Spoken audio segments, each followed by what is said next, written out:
林老師、張會長、各位師兄師姐、同學們，晚上好。我係阿 Jen 啊，係今屆第22屆嘅學生，好高興為大家分享我嘅個案。喺10幾年前呢，我個左耳突然間聽唔到嘢。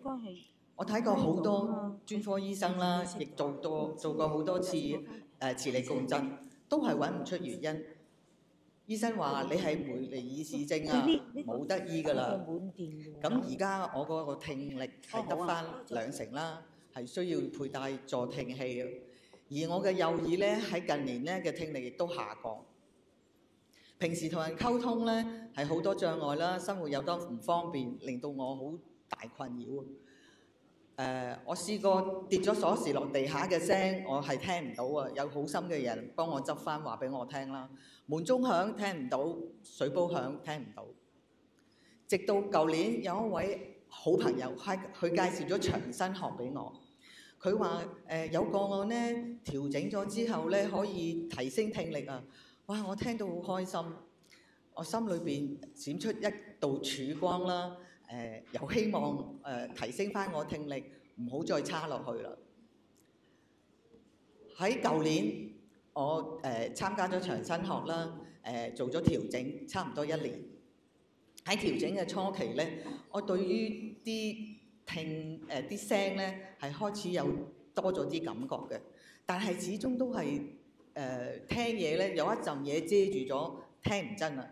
師姐佢哋用個咪講嘢咧。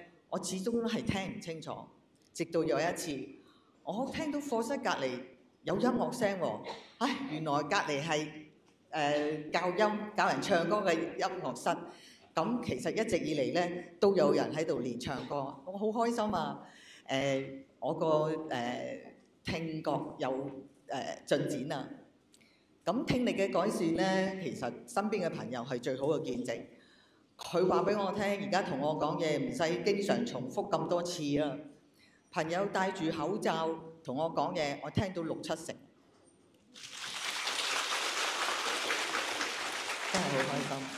咁另一樣嘢咧，我想同大家分享嘅就係做調整嘅時候身體嘅反應啊。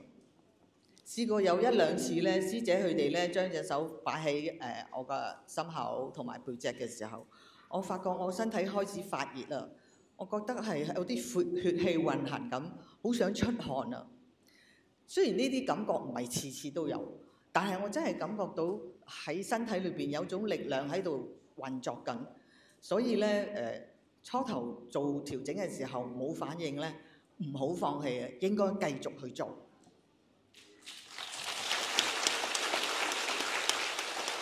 最後我好感激長新學會啊，因為佢令到我個聽力改善咗啦，亦都推動我去學長新學。一方面可以改善我自己嘅聽力啦，恢復翻我聽多啲嘢，唔好差落去啦，亦都係可以幫我身邊嘅家人同埋朋友可以緩解佢身體嘅問題，令到更加多人認識長新學。我今日同大家嘅分享係咁多。祝大家越嚟越健康，多謝。